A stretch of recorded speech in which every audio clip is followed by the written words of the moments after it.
Hi everyone, this is Catherine and we're back again with another video. So this video is all about the cry of Balintawak. But before we jump off to the main point of this topic, let me share to you a little information that is also related to the topic. So back then, but actually until now, the very first cry of the Katipunan was very controversial. There are a lot of different versions of the dates as well as where it happened.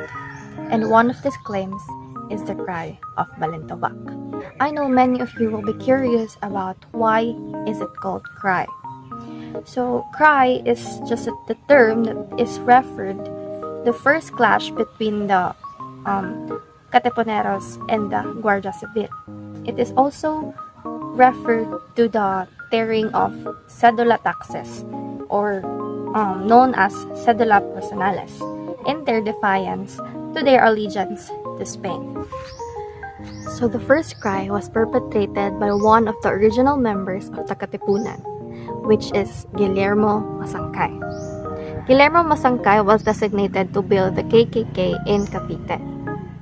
The KKK is also known as the Kataas-Taasang Kagalang-galangang Katipunan ng mga Anak ng Bayan. It is an organization, it is an organization about the Philippine Revolutionary Society that aims to gain independence from Spain. Guillermo Masangkay was an eyewitness to the event, and he is also a childhood best friend or childhood friend of Andres Bonifacio, which is the founder of the Katipunan. His account contributed to our understanding to the cry of Balintawak. According to Guillermo Masangkay, there was a big meeting that is held on August 26, 1896, at the house of Apolonio Samson, then cabeza of the barrio of Caloocan. He stated that among those who attended the meeting were Andres Bonifacio, Emilio Jacinto, Aguedo del Rosario, Teodoro Plata, Tomas Remigio, Bricio Pantas, Pio Valenzuela, Enrique Pacheco, and Francisco Carrion. These people were also one of the leaders of the Katipunan and also composed the board of directors of the organization or the KKK organization. So about 9 o'clock in the morning of August 26, 1896, the meeting was opened by Andres Bonifacio, presiding Emilio Jacinto as the secretary. The purpose of the meeting was to discuss when the uprising was to take place. It was very chaotic at the time. Teodoro Plata and Pio Valenzuela was opposed to start the uprising too early. They stated that the members of the Katipunan will be so stressed if the revolution were started without an adequate preparation. They need to prepare foods and arms for the soldiers.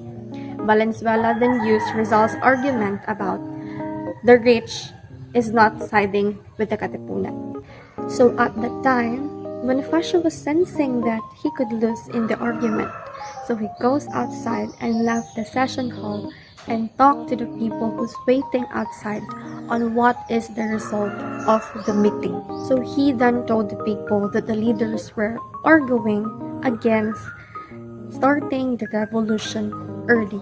He then appealed to the people in a fierce speech, and he said, "You remember the fate of our countrymen who were shot in Bagumbayan? Should we return now to the towns, the Spaniards will only shoot us. Our organization has been discovered, and we are all marked men now. If we don't start the uprising now, the Spaniards will get us anyway. So how do you say?" Then the people shouted, "Revolt!" Bonifacio then asked the people to plead. Bonifacio then asked the people to give a plea that they were to revolt. He said that the sign of the slavery of the Filipino people were the cedula tax that is charged to each citizen of the country. Bonifacio then said to the people, If it is true that you are ready to revolt, I want to see you to destroy your cédulas. It will be the sign that all of us have declared our severance from the Spaniards. With tears in their eyes, the people as one pulled out their cédulas and tore it into pieces. And it was the beginning of the formal declaration of their separation from the Spanish rule. So when the people's pledge was obtained by Bonifacio, he then returned to the session hall and informed the leaders what took place outside. He said that the people want to revolt, and they have destroyed their cédulas, so now we have to start the uprising. Otherwise, hundreds of people will be shot. So the leaders were dumbfounded. There was no alternative, and they have no choice but to vote for revolution. When this was decided, the people outside shouted, "Long live the Philippine Revolution." So Guillermo Masangkay stated that he still remembered Bonifacio as he appeared that day.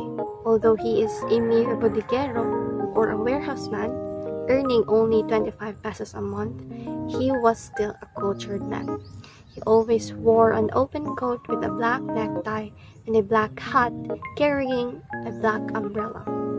But at that time of the revolution, he only wore his shirt with a collar and tie. So about 5 o'clock in the afternoon, the same day, August 26, while gathering at Balintawak and celebrating the decision of the Katipunan leaders to start the uprising, the guards who were up in the trees to watch for any possible intruders or the approach of the enemies gave the warning that the Spaniards were coming. Led by Bonifacio and Emilio Jacinto and the other leaders of the Katipunan, the men were distributed in strategic positions and were prepared to the attack of the Guardia Civil.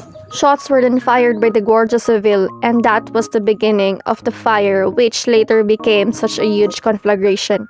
So according to Guillermo Masangkay, the very first cry of the Philippines happened on August 26, 1896 in Balintawak. So that's the end of our video. I hope that you learned something today. Thank you for watching and see you on my next vlog. Adios!